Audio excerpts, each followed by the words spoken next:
Bolsa de valores abaixo dos 100 mil pontos. Seria essa a melhor oportunidade dos últimos vários anos? Bem-vindo ao canal Top Ações. Hoje vamos entender aqui o que está pressionando tanto a bolsa para ficar abaixo dos 100 mil pontos e o que pode fazer ela destravar tendo uma alta, segundo a XP inclusive, até os 125 mil pontos ainda no fim desse ano. Deixa o like no vídeo e vamos então entender. Então, no vídeo de ontem, eu comentei sobre o exterior, a taxa de juros americana, comentei sobre a briga aqui entre o Banco Central e o Lula. Hoje nós vamos nos ater mais aos resultados, né? Independente aqui de para onde deveria ir ou não, nós vamos entender o que aconteceu. O que aconteceu é que o Banco Central resistiu à pressão política e ele determina que vai manter a taxa de juros a 13,75 provavelmente por um bom tempo, até que tenha uma maior clareza.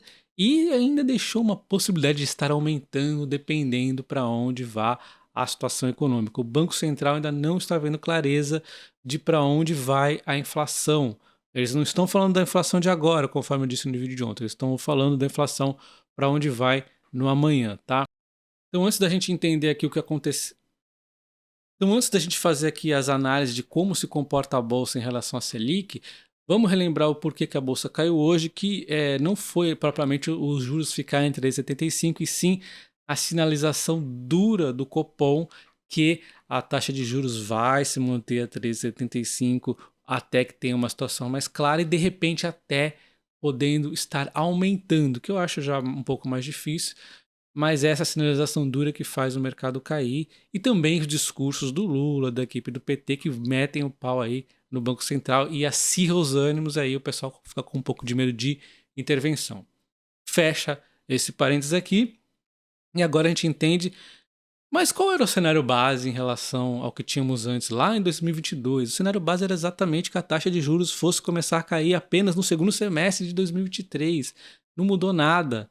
Não mudou absolutamente nada. As narrativas é que começaram a ser forçadamente mudadas com os discursos do Lula, porque até então esse era o cenário base, taxa de juros reduzindo a partir do segundo semestre. Aí uns falavam no finzinho do ano, outros falavam ali no terceiro trimestre, aí é que fica a mesma coisa. Então a gente vê aqui a Galápagos falando em 12% no fim do ano, eles mantêm esse cenário. A gente vê uma série de casos de análise aqui mantendo a perspectiva entre 12, 25, 12,50, outros falam 12, outros falam 13, ficou igual, não mudou nada, não mudou absolutamente nada. Então, ponto número 1, a taxa de juros na bolsa não mudou absolutamente nada. Ponto. A gente entendeu por que a bolsa caiu e que, na verdade, é mais um ruído aí do que qualquer outra coisa. Se a economia ficar minimamente sob controle, a taxa de juros não vai aumentar. E o que poderia então fazer a bolsa disparar ainda em 2023 é exatamente a mudança aqui na dinâmica da taxa de juros. A XP aponta que quando isso aqui mudar, quando a taxa de juros começar a cair, vai mudar completamente a visão do mercado em relação à bolsa. A bolsa vai mudar o humor e vai começar a disparar, podendo chegar a 125 mil pontos ainda em 2023. Mas a gente tem que ver como é que vai sair o cenário. Eles estão pintando o cenário aqui, que é provável sim, mas talvez não em 2023 ainda, né? Em algum momento vai acontecer. A bolsa está muito barata, as empresas ainda estão resistindo muito bem. E eu acho que, por mais que eu não esteja gostando de muito andar aqui de onde está indo a economia em relação ao governo, eu não acredito que eles vão perder tanto a mão quanto perderam no governo Dilma lá, tá? Então, eu acho que algumas lições devem ter sido aprendidas aí, pelo menos minimamente, né? E lembrando, a bolsa ela está descontada, a situação do Brasil ainda é favorável, né? Quer queira, quer não. Estamos no fundo? Não dá para saber. A gente até vai dar uma olhada aí nos possíveis fundos, mas assim, a gente não tem como a gente saber exatamente porque o governo está um pouco aí perdendo a mão. Mas eu acho que a bolsa está muito barata e, num pior cenário, é demorar para subir, mas em algum momento sobe. E já não bastasse a própria taxa de juros brasileira estar pressionando a bolsa, nós temos aqui a taxa de juros americana, né? A renda fixa torna-se atrativa, os gringos aqui estão tirando dinheiro do Brasil, os brasileiros estão começando a investir no exterior na renda fixa. Eu até tenho a renda fixa lá, agora por conta da reserva de oportunidade. Eu não, assim, eu gosto de ter ativos internacionais para diversificação, mas eu ter a ideia de investir na renda fixa no longo prazo, para mim isso não entra na cabeça nem no exterior, né? Assim como o Warren Buffett lá não gosta da renda fixa e o Barsi não gosta da renda fixa aqui, eu não gosto da renda fixa em nenhum dos dois lugares. Mas, uma vez aumentadas as taxas, fica legal a reserva de oportunidade. Então agora, ao invés de eu enviando aos poucos, eu posso até enviar um pouco mais de dólar aqui quando o dólar cai, né? Eventualmente. E fico mais tranquilo em deixar ele numa reserva aqui de oportunidade que vai estar rendendo aí alguma coisinha, mas a verdade é que a inflação come quase tudo, né? E aí, por fim, né, a bolsa perde os 100 mil pontos, mas como o pessoal está dizendo aqui, é mais psicológico, não é o fim do mundo, né? Mas de qualquer forma, o psicológico afeta aí, o pessoal acaba vendendo mais, né? Por fim, então, vamos agora observar o passado, como foi essa correlação da bolsa com a Selic, tá? E vocês vão ver que é muito importante a Selic, mas tem algo mais importante do que a taxa de juros para caminhar para onde a bolsa vai. E com as quedas na bolsa de valores hoje, foi um dia de não exatamente comprar ativos, mas vender muitas puts, né?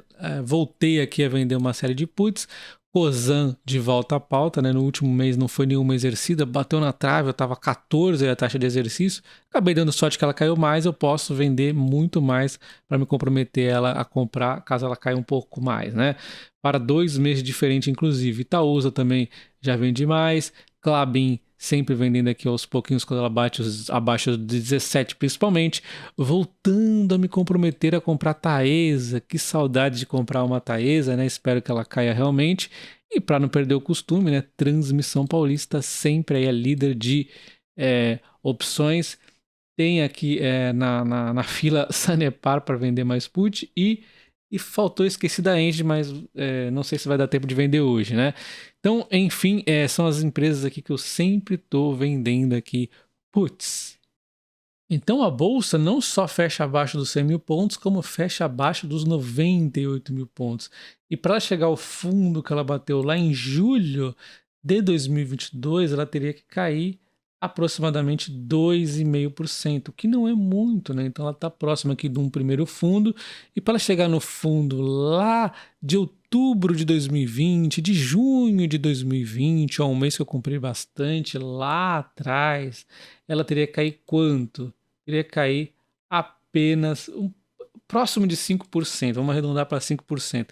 Ela teria que cair 5% para chegar aos fundos ali do, vamos dizer, pós-momento pandemia, né? Porque aqui também foi caótico. E depois disso, o fundo dela precisa cair apenas 5%. E com um detalhe muito importante.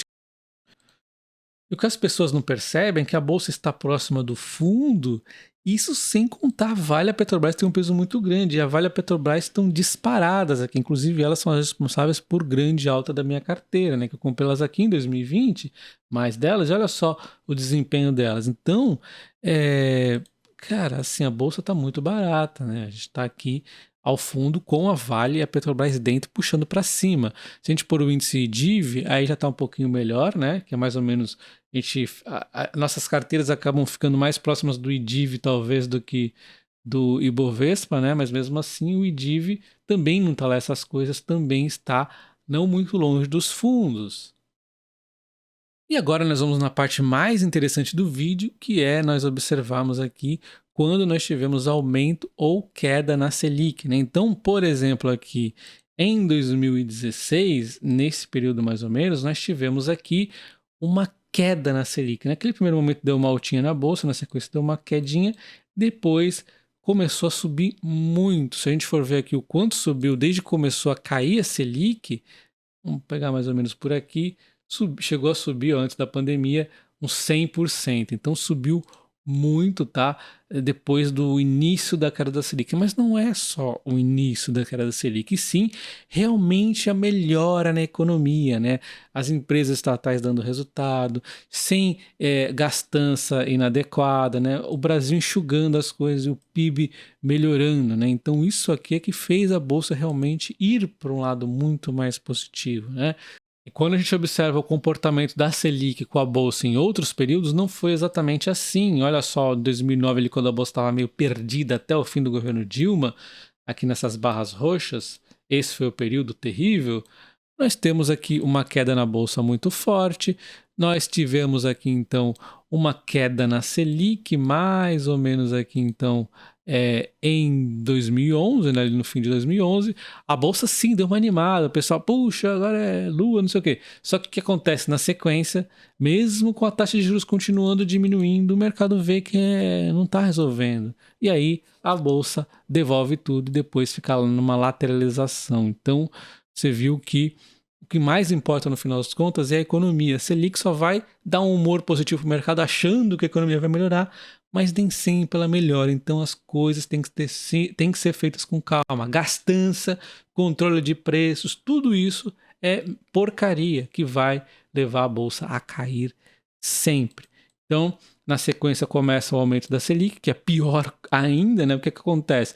Você primeiro diminui, depois aumenta. O que os bancos gostam? Por exemplo, os bancos gostam de previsibilidade. Então, quando você aumenta a Selic, você traz um caos. Você viu lá os bancos quebrando por causa disso. Depois você diminui. Aí você aumenta de novo. Isso é loucura isso. É instabilidade, né? Imprevisibilidade. E aí sim a bolsa sofre mais, né? Mas aí depois até dá uma melhora, depois sofre de novo, e aí melhora, e vai caindo. Entre zigue-zagues a bolsa foi caindo, se deteriorando, mas você pode observar aqui que a grande verdade é que a bolsa acabou seguindo muito mais a economia do que a Selic. Selic, geralmente, no meu entender, é oportunidade. Neste momento, a gente está vendo uma Selic aumentando, que me parece ser uma oportunidade, desde que você acredite que o governo não vai perder de vez a linha.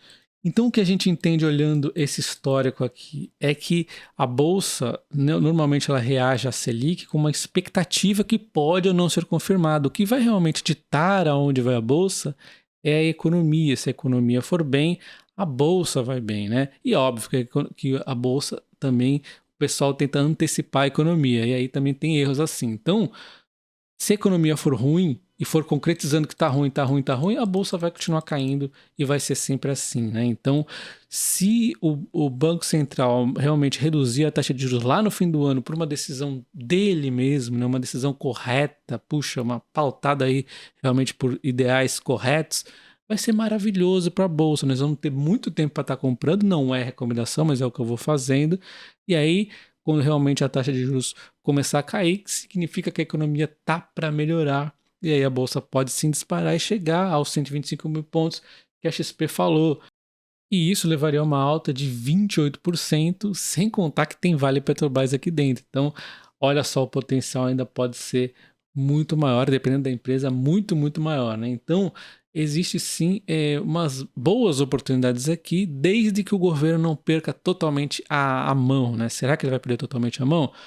Lembrando que hoje o governo ele tem menos poder, né? O presidente, por exemplo, do que tinha antes. Nós temos um Congresso mais resistente. Vamos ver aqui se muitas cagadas de repente podem ser protegidas, mas a gente não pode esquecer também alguns detalhes que ficam no radar, como, por exemplo, a taxação de dividendos pode dar um ruidinho ainda maior, né? Como já deu antes.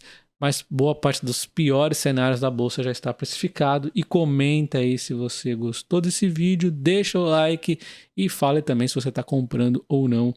Um abraço, até o próximo. Valeu!